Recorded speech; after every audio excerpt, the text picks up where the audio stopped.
floor to the vice chair of our caucus, Congressman Lieu. Can we get the guy back here? Thank you, Chairman Adriano, for your leadership of the Congressional Hispanic Caucus. And I want to thank the CHC for being at the tip of the spear in fighting for one of the central reasons that lives in immigration.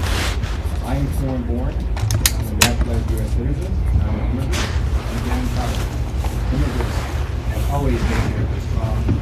And I want to focus on one issue, which is birthright citizenship. It is American is half the time. If you're born in America, you're an American. And I want to thank the CHC, as well as the Congressional Black Caucus and the Congressional Asian Pacific Caucus, for issuing a statement very quickly after the current president's executive order on birthright citizenship, opposing what he wants to do. And I want to talk about not only that it's un-American, it's unconstitutional, but also the practical effects of that order. If birthright citizenship no longer were the law of the land, then what would happen is approximately 330 million Americans will no longer be recognized as citizens. They'll have to prove it. And guess what? Your driver's license doesn't show you're a citizen. Your social security card doesn't show you're a citizen.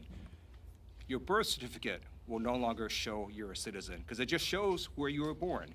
You're now going to have to find your parents' birth certificate. What if your parents passed away? You don't know where their birth certificates are. What if you're adopted? What if one of your parents is a citizen and one is not?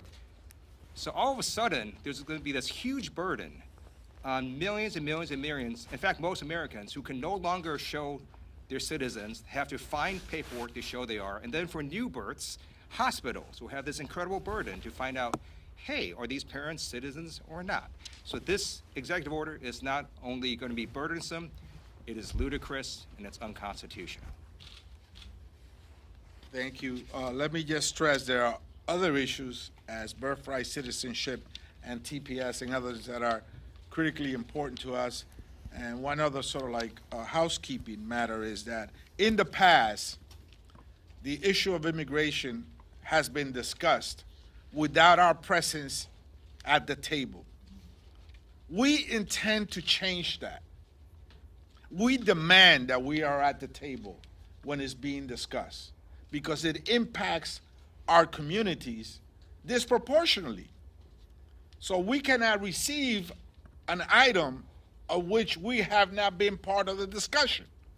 We demand to be at the table in any and all discussions that involve immigration. With that, I give you our CHC whip, Representative Sylvia Garcia. Thank you, Mr. Chairman, and thank you to all my colleagues who have joined us today. As you can see, we're here united, we're here strong, and we're here ready to take the charge and move ahead. We will not be deterred, we will not be stopped, and we will stay the course. And we're going to stay the course and stand with all immigrants, no matter when they got here and where they came from. Slovenia, South Africa, Mexico, you name the country. If they're here, they should be treated with dignity and respect, and there should be a process that is followed. And I think that for me, as the sponsor of the Dream and Promise Act, my priority will always be making sure that dreamers get the pathway to citizenship that they deserve, and that they do it as quickly as possible. I'm heartened by the fact that the president has said that he wants to treat dreamers differently, and he hasn't said how. And that is the question of the day.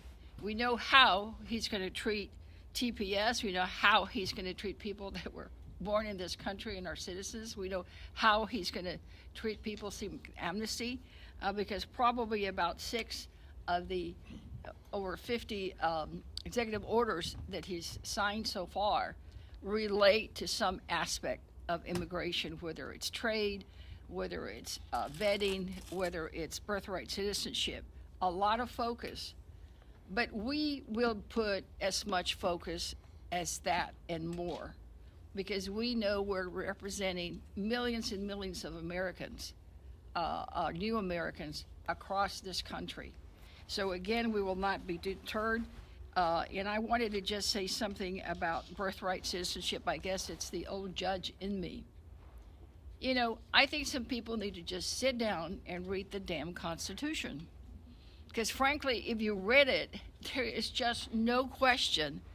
The founders were crystal clear after debates about who can vote and who can be a citizen, who can actually, you know, it's this whole, I want to decide whether or not you're an American and whether or not you can vote and what, you know, they wanted to get rid of all that. And they simply said, all persons, didn't even use a gender, born, that means you were born in the United States or naturalized in the United States, are citizens of the United States. Any one of you have a question about that? It's pretty simple, right? It's easier than any civics exam or government exam, or hell, it's probably easier than the citizenship exam that is administered to thousands of immigrants. So I don't know how this is even being questioned. The second thing I want to say is, remember, it's an executive order. It's a piece of paper signed by the president. But it doesn't beat the Constitution. The Constitution is the core principles. It is what all other laws emanate from. It doesn't start from his piece of paper and then goes to the Constitution. It's the opposite. The Constitution is there and all law emanates from there. And this is one that really should be protected, that we will continue to make sure that it is challenged, and I suspect that in the end, it will be held unconstitutional. We need to make sure that we could keep an eye on this. There's so many other topics that we could talk about, and there'll probably be even more executive orders issued as the days go on. But rest assured that the Congressional Hispanic Caucus will keep the eyes on the ball and will always look to making sure that all immigrants are treated with dignity and respect, and that a process and due process is followed. Thank you, and I yield back. We will now hear from the Vice Chair of Diversity and Inclusion, Representative Joaquin Castro from Texas. Good afternoon, everyone. I'm Joaquin Castro, proud to represent my hometown of San Antonio, Texas, here in the House of Representatives. And I'd like to remind Donald Trump that the United States became the most powerful, most prosperous nation on earth, not in spite of immigrants, but because of them. The CHC stands united in working to protect dreamers, farm workers, and families. While Republicans tear down what makes us stronger, we're fighting for equity, opportunity, and an economy that works for everyone. Donald Trump and Republican politicians have embarked on a campaign to radically alter American society by stripping away constitutional, legal, and civil rights, ending birthright citizenship, and pushing people into the shadows. On the campaign trail and in his first days in office, President Trump claimed that his administration is launching mass deportation campaigns to get criminals off the street. The vast majority of undocumented immigrants are hardworking people who've paid taxes and contributed to American society, some for decades. President Trump doesn't care about keeping Americans safe from crime. We know this because if he did, he wouldn't have released nearly 1,600 violent criminals who were involved in the January 6th attacks. Vicious, dangerous, uncontrollable attacks, some of them against police officers with flagpoles, some who smashed their way into the Capitol. President Trump says he's shutting down our border to stop the flow of fentanyl, but he just signed a full and unconditional pardon for a man who created the largest online drug marketplace in the world. We can't be distracted by what he says. Look at what he does. He says he's targeting criminals, but he just removed the restrictions that stopped ICE from conducting raids on schools, on hospitals, and in churches.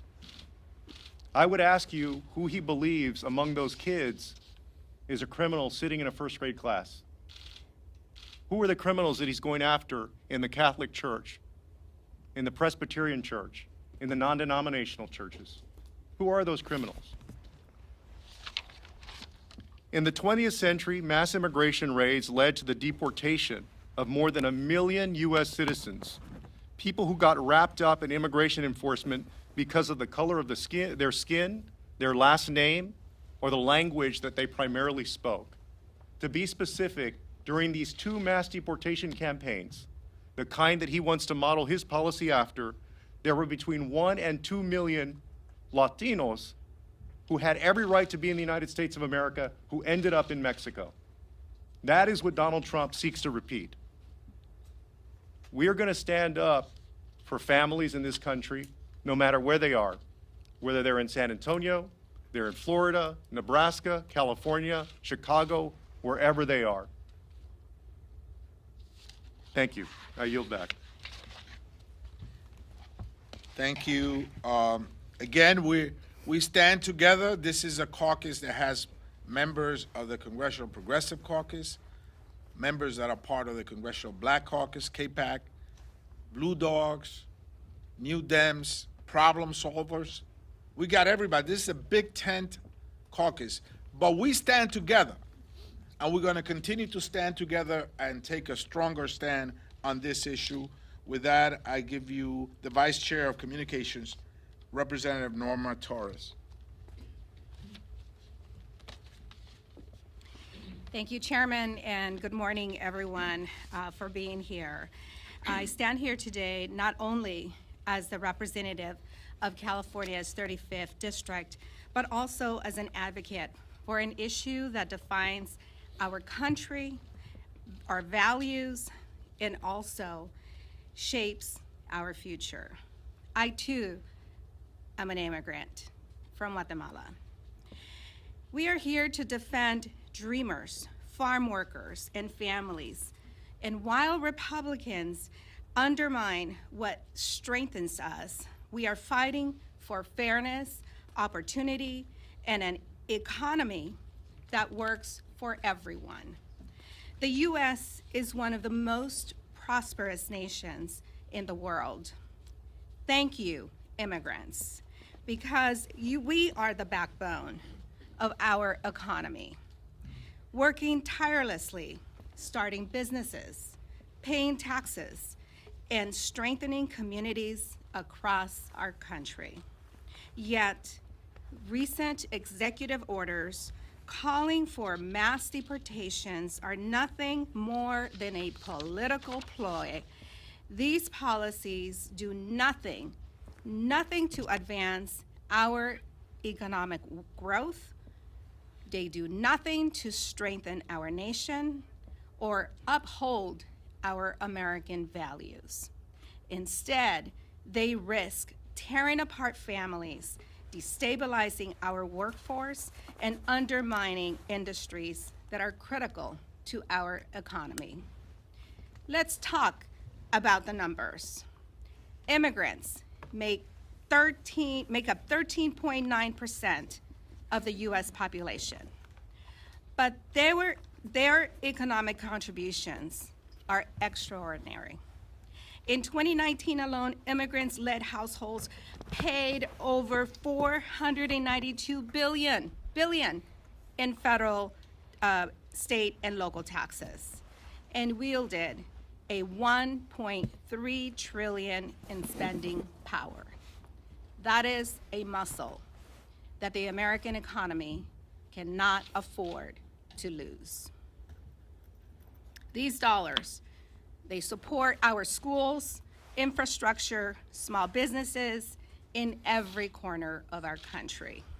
Mass deportations will devastate key industries. 73% of farm workers are foreign-born. Immigrants make up over 30% of the construction force. Policies like these would not lead to labor shortages. They would cost our economy hundreds and billions of dollars in lost productivity over the next decade.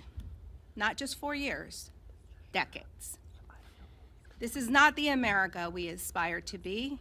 What we need is comprehensive immigration reform. Reform that creates a pathway to citizenship for undocumented immigrants so that they can fully contribute to our American dream.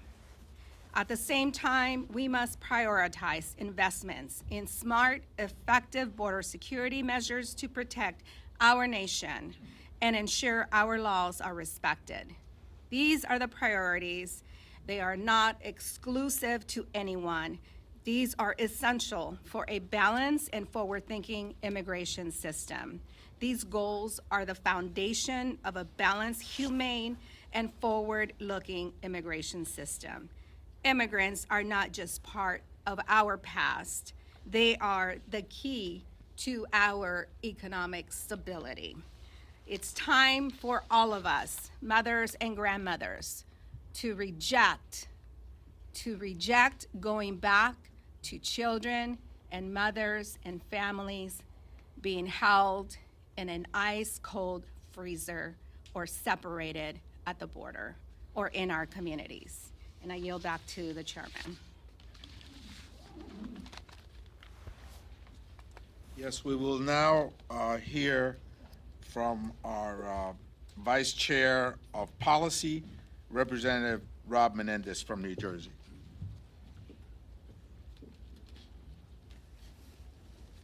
Thank you, Chairman. It's great to be with all my colleagues and appreciate everyone coming out.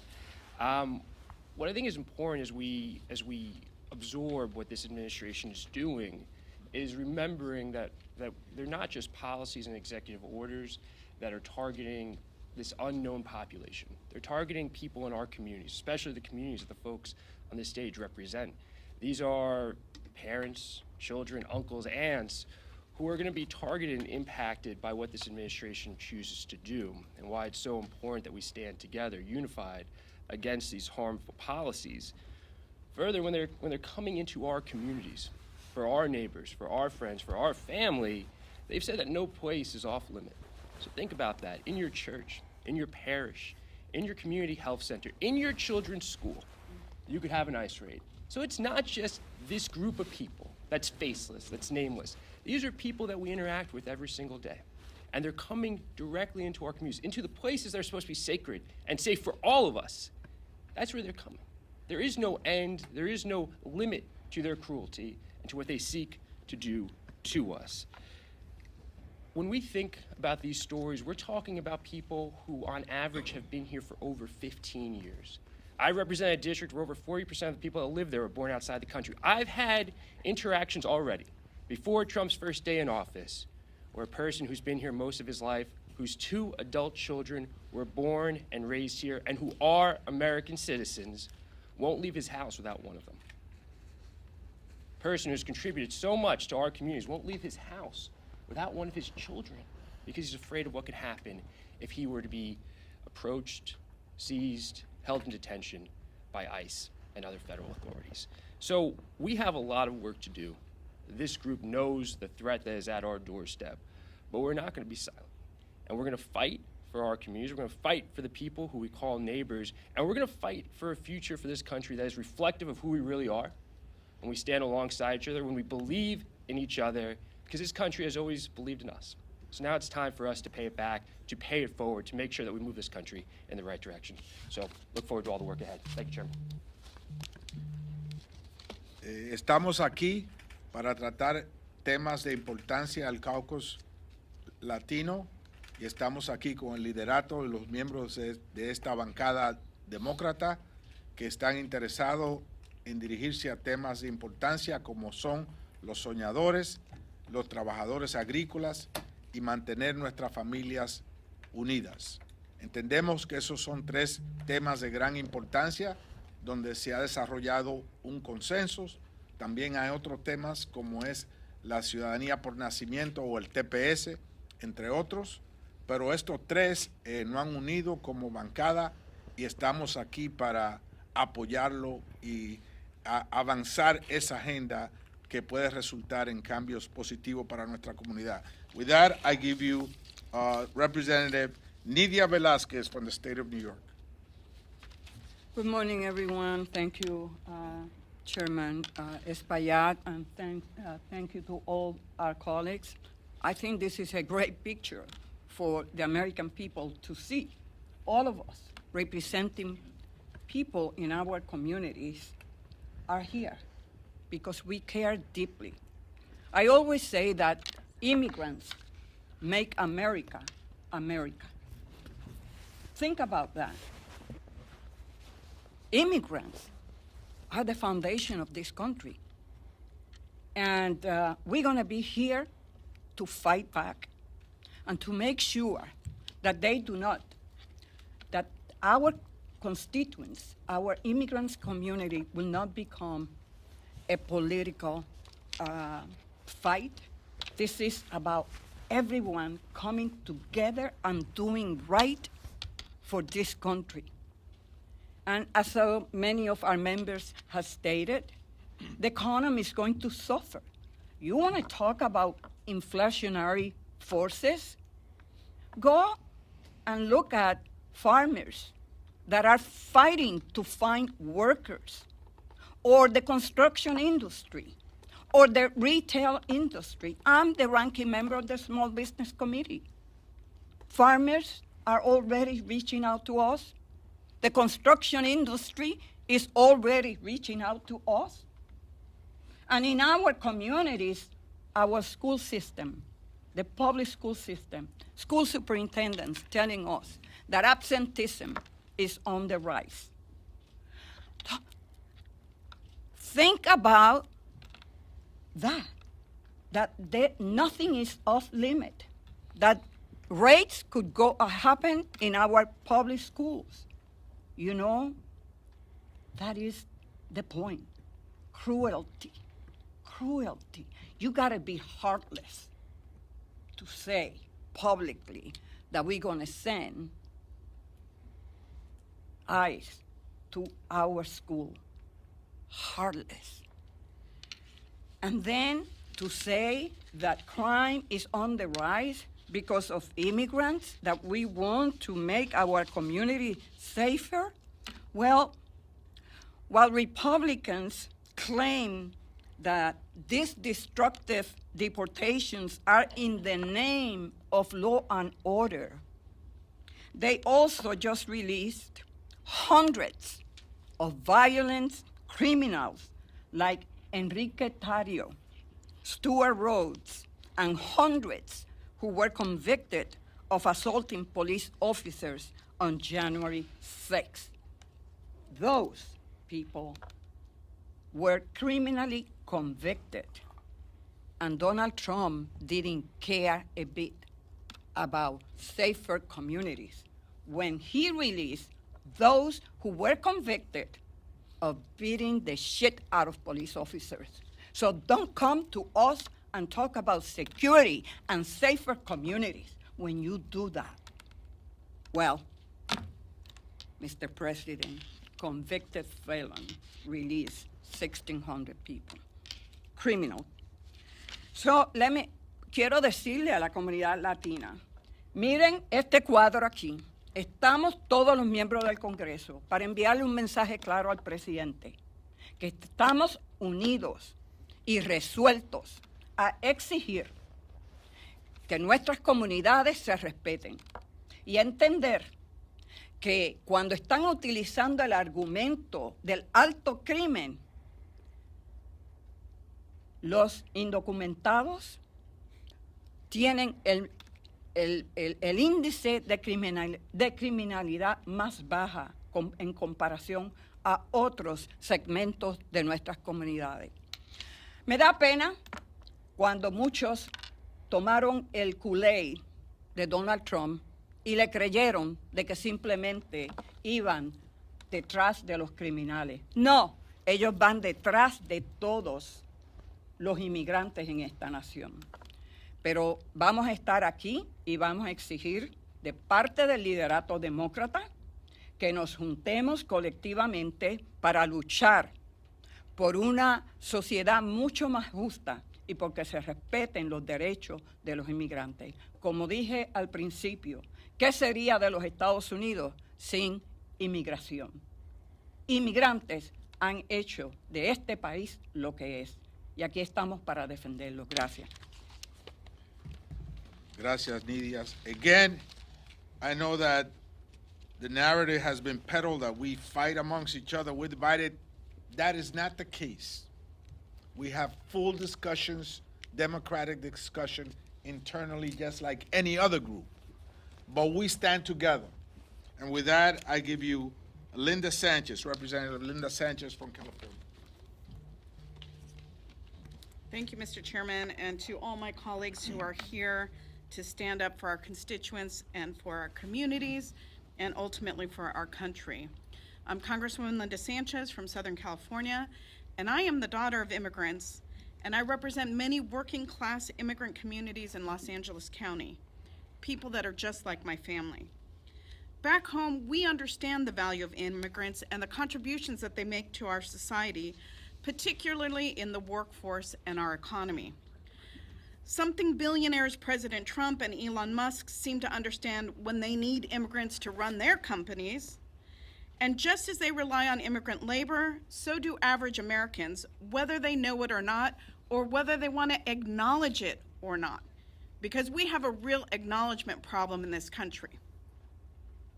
From construction to agriculture to healthcare to hospitality, immigrants are the backbone of many industries that keep our economy humming.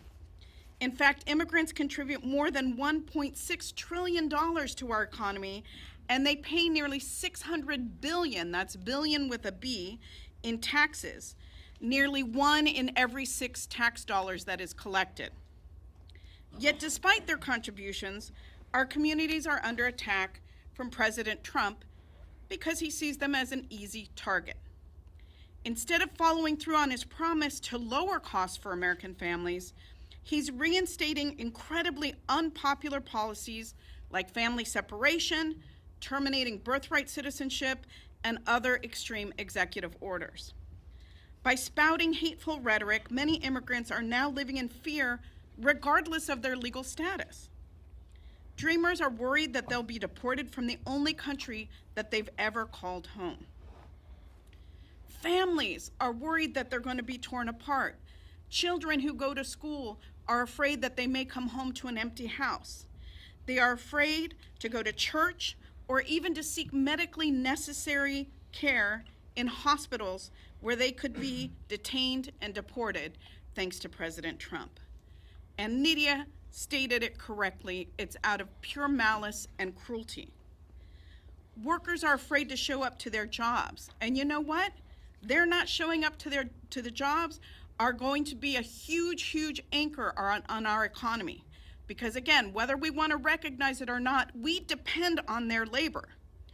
From the farm workers who grow and harvest our crops, if they're not in the fields, what do we think that's going to do to the price of groceries in this country?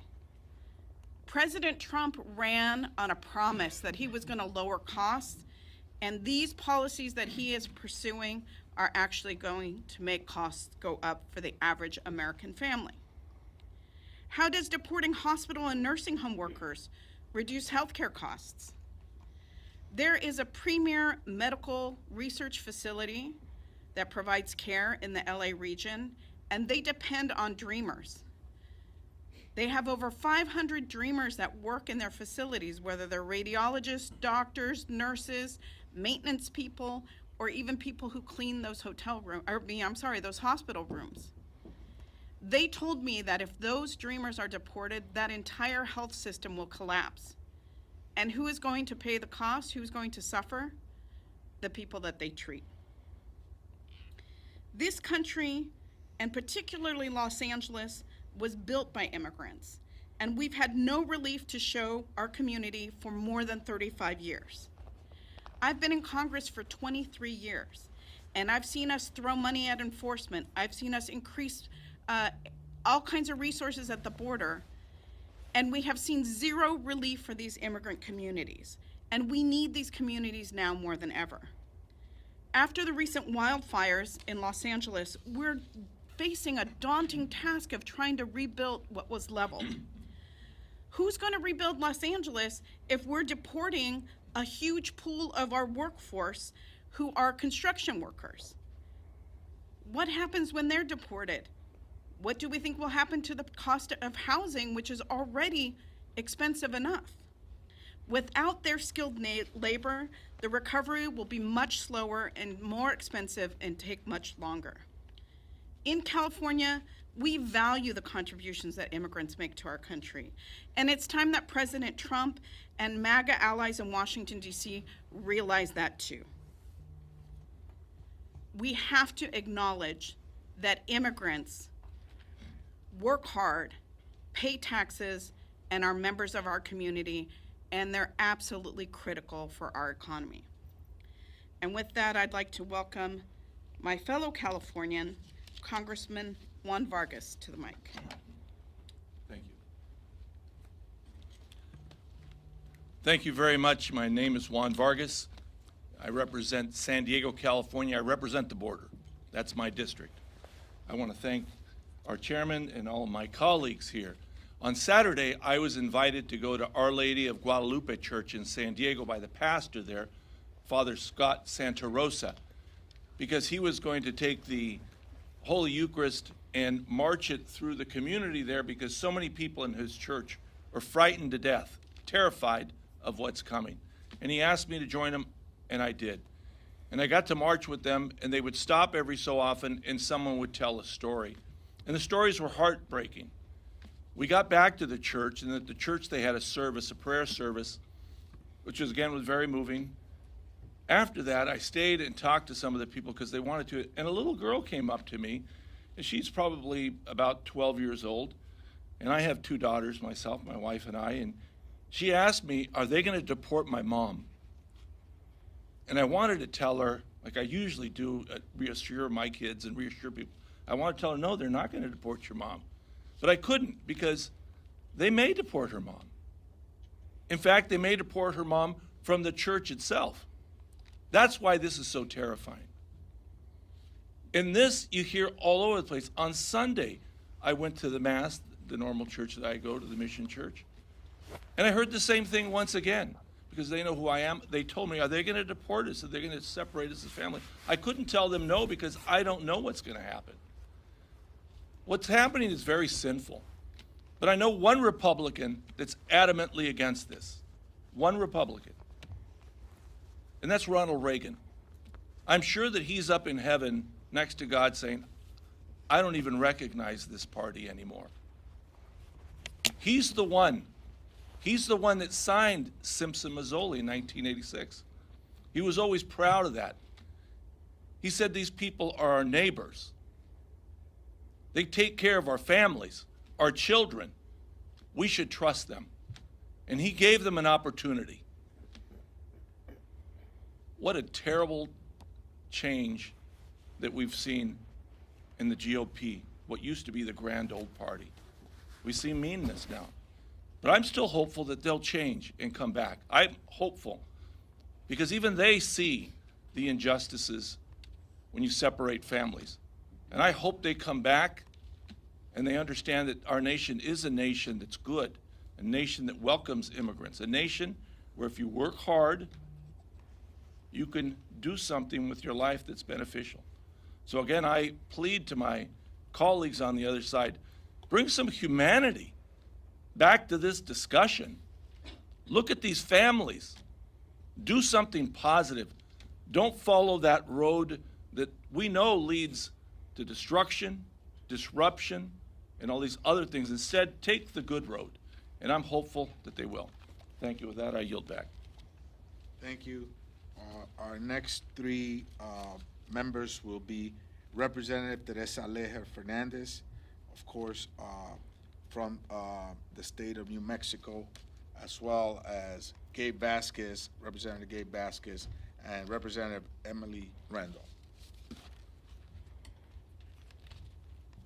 Muchísimas gracias y buenas tardes. I'm Congresswoman Teresa Fernandez from the beautiful border state of Nuevo Mexico, and I'm also chair of the Democratic Women's Caucus. For the past 3 weeks, Republicans and Trump have attacked immigrants, and I want to talk about how they are putting immigrant women at risk and how they are putting the care for our children, the care for our elderly, and the care for our communities that immigrant women provide at risk. We've heard it earlier that immigrants are key to certain sectors, and they are key to the care economy. Our economy depends on immigrant workers and women showing up so that other women can also go to work. And that becomes a downward spiral when we start deporting the women we depend on. But let me tell you a story. An immigrant woman was beaten so severely by her partner that she ended up in the hospital. And this was work I used to do back when I worked on immigrant issues when I was in California. But we've heard it often and repeated. Bloodied and scared, she was afraid to name her abuser because he had threatened her. If you tell anyone, I'll get you deported. You'll never see your children again. The Trumpian bills that we have passed out of this House and that he has sought and that he has said he will move forward on, those Trumpian bills will give her and other abusers even more power. A simple accusation against her could lead to her detention and deportation even without a conviction or charges. And it isn't hypothetical. And that's why over 200 domestic violence groups have begged Congress, have begged Democrats and Republicans to stop this madness. We already have laws to deport and jail immigrants who commit a crime. And if you really cared about crimes against law enforcement, you would be standing up and denouncing those Trump pardons. How dare they be quiet when the men and people who beat our Capitol Police and law enforcement officers are now being paraded around this Capitol? How dare they say they stand with law enforcement when they have let those violent thugs out of jail? And those are convicted violent thugs. So this is not about safety. This is about fear. They want to have somebody to blame and somebody to fear and something to fear, and that is such a tactic of authoritarianism. That's a tactic that bullies bring. But that tactic is stripping dignity from immigrant women. Republicans are telling women, in essence, we don't care about you. It's all right to beat and bloody you as long as you're an immigrant. And it doesn't matter if you're a dreamer, if you have some legal status, it doesn't matter anymore. They can beat and bloody you, and if you dare fight back, we're going to deport you. Imagine the power they have now given to the bullies. To every immigrant woman and every survivor of abuse, the CHC is there. We see you, we hear you, we stand with you. Te vemos, te escuchamos. Estamos con ustedes. You deserve justice and safety and to live a life free of fear. The Congressional Hispanic Caucus is with you in that battle, even when we can't reassure that small 12-year-old child that it'll be safe for now, but we ain't giving up. We're not. We stand united with you. Muchísimas gracias, Chairman. Again, dreamers, farm workers, construction workers, hospitality workers, hospital workers, and families. Representative Gabe Vasquez. Buenas tardes, gracias por estar aquí con nosotros. My name is Gabe Vasquez, and I'm a first-generation Mexican-American raised in an immigrant family along the U.S.-Mexico borderlands in my hometown of Las Cruces, El Paso, and Juarez. I've worked in almost every industry in our state, from working at the chili factory in Deming to construction sites, working retail, and paying my way through school. Like many of our families, I faced the challenges and struggles of home ownership, paying down medical debt, and so much more. In a district like mine, where poverty is high and opportunities are limited, people voted for a representative who understands their challenges and works to deliver real results. That's why, as a border Latino Democrat, I was able to win in a Trump district by listening to my constituents, treating every community with respect, and making it less about politics and more about what matters to them in their everyday lives. As a proud member of the Congressional Hispanic Caucus, I believe it's our collective responsibility to move past the divisive rhetoric and work with our colleagues to find the solutions that Americans truly care about. Part of our responsibility is to lead the fight to fix our broken immigration system in a way that holds true to our American values, treats people humanely, strengthens our economy, and keeps our border safe and secure. That's why, like my colleagues, I am deeply concerned about President Trump's executive orders, especially his attack on the 14th Amendment. Doing away with our constitutional rights doesn't just impact immigrants, it impacts all Americans. So sorry, Mr. President, but you can't rewrite the Constitution with the stroke of a pen. Now, back in my district, I've done the work of meeting with immigrant families, ranchers, farm workers, small business owners, faith leaders, and law enforcement agencies. And all they want is the same thing: less posturing and more solutions that deliver for the American people. Tenemos la oportunidad de trabajar con republicanos. Por ejemplo, en la lucha contra los carteles y los coyotes que trafican mujeres y niños, importan drogas y lastiman nuestras comunidades fronterizas. There are opportunities for us to work with Republicans, such as fighting the cartels and coyotes who traffic women and children, provide an endless supply of drugs, and hurt our border communities. That's why I introduced bipartisan bills like the Stop Fentanyl at the Border Act, to provide resources for customs and border protection to make sure that we can crack down on the cartels that are bringing fentanyl into every community in the United States, and the Humane Accountability Act, which ensures that migrant families and their children are kept together and treated with dignity while in custody. But we can't talk about immigration without talking about the economy. Mass deportations will hurt every aspect of our economy and our society. Hardworking immigrants who contribute billions to our economy, to our family farms, to our rural small businesses, and our nation's emerging industries deserve a fair shot at residency and citizenship. Fixing our immigration system is a matter of national food security, shoring up our healthcare system, recruiting our next generation of military service members who will protect our country and have already done so, and so much more. Hispanic families in my district work hard, yet still struggle to afford food, prescription medicine, car insurance, or buy a home. We have to ensure that the labor that they put into our economy allows them to raise healthy families and thrive with legal status. Nuestras comunidades merecen líderes que se enfocan en lograr resultados, no en la política que nos divide. Juntos podemos proteger nuestra frontera, crecer nuestra economía y construir un sistema de inmigración que refleja lo mejor de quienes somos como americanos. Our communities deserve leaders who focus on results, not more ways to divide us.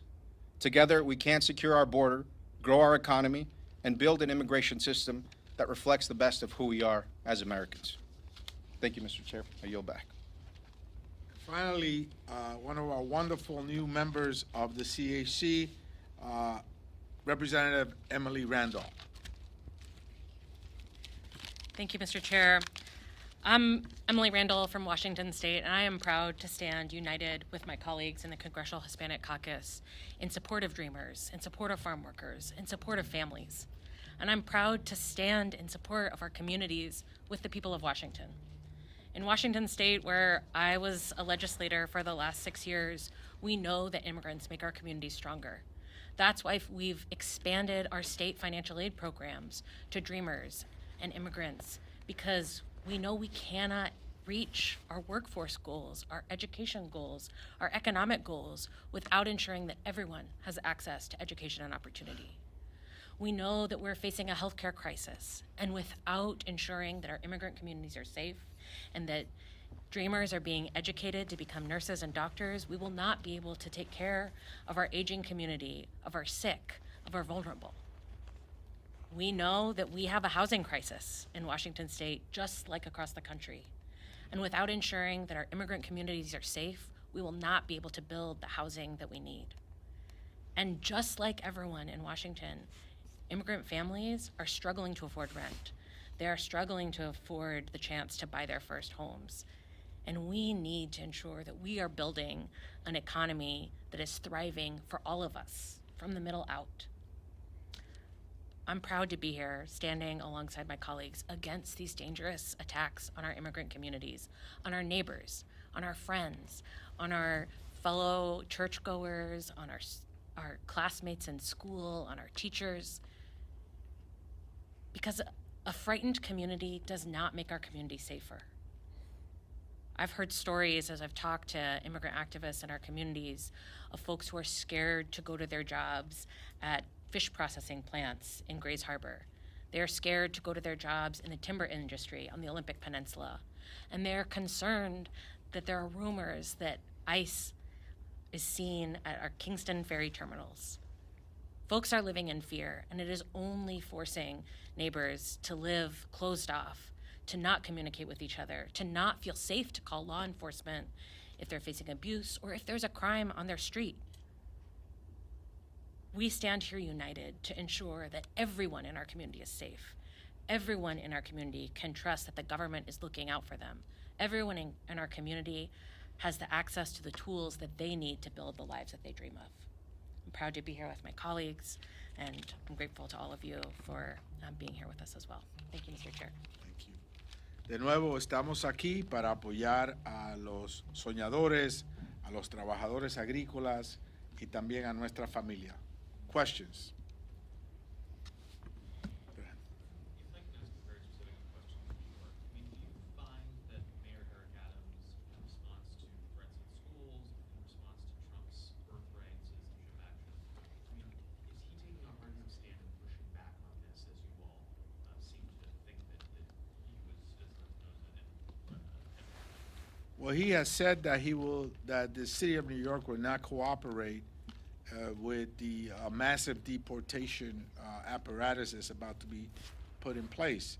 And so I will take that as meaning that sensitive locations like schools, emergency room, churches, funeral homes will be just that, sensitive locations. Over here. Yes, Valencia from Times Español. Is there any plan that you have as a Congressional Hispanic Caucus to do something for Dreamers? That's my first question. And my second question for Congressman Gabe Vasquez. Is there any also bipartisan initiative with the Republicans in terms of border security? We'll start with Congressman Vasquez. Thank you for the question. And look, I can say that the Biden administration and Democrats in Congress, as well as Republicans in Congress, have all agreed that border security means investing in smart ways. That means technology along the border. My bill, the Stop the Fentanyl at the Border Act, which is a bipartisan bill, proposes to invest billions of dollars in technology to shore up our ports of entry, like mine in Santa Teresa. One of the things that the American public doesn't realize is that 90% of the drugs that come into this country are actually trafficked by American citizens through our ports of entry. And so inspection technology that actually uses AI technology and allows CBP agents at these ports to be able to interdict drugs before they come into this country, I believe is a bipartisan proposal that has been iterated in different pieces of legislation, including the Senate proposal that died, thanks to President Trump, during the last administration. And so I do believe that we have room to work with Republicans on smart investments on the border if they truly want to solve this problem. But it has to start with dialogue and conversation with them. But I believe technology at the border, especially at our ports of entry, is one thing that we can both agree on. Thank you. I'm Sylvia Garcia, and I'm from Houston, and I'm the sponsor of the DREAM Act. You know, we've never stopped doing anything. We continue to fight to get the Dream and Promise Act passed. As you know, it's passed the House a couple of times. It just fails to get out of the Senate. In the Senate, even on the one that just passed yesterday, I just keep forgetting the Lincoln Riley Act. I mean, we worked on an amendment in the Senate to try to tack that on. Of course, it did not get through. So I don't stop any opportunity I can to continue to remind everyone, especially the Republicans. The Dream and Promise Act polls as high as 80% of Americans saying that dreamers should be protected and that dreamers deserve a pathway to citizenship. It's just that 50% of the people here aren't listening aren't listening, when are we gonna get 80% of Americans to agree on anything these days, right? Well, guess what? Dreamers. So I will keep working, as I said earlier, today, tomorrow, until my last breath, until we get that done.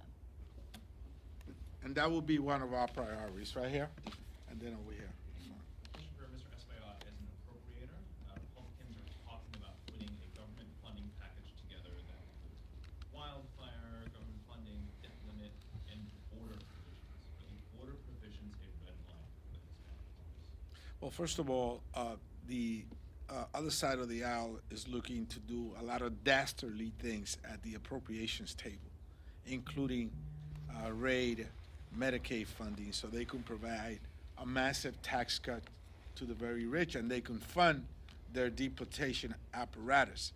And so we will be discussing these items that I highlighted: dreamers, farm workers, and families at every juncture of government here, whether it is the appropriations process, reconciliation, debt limit.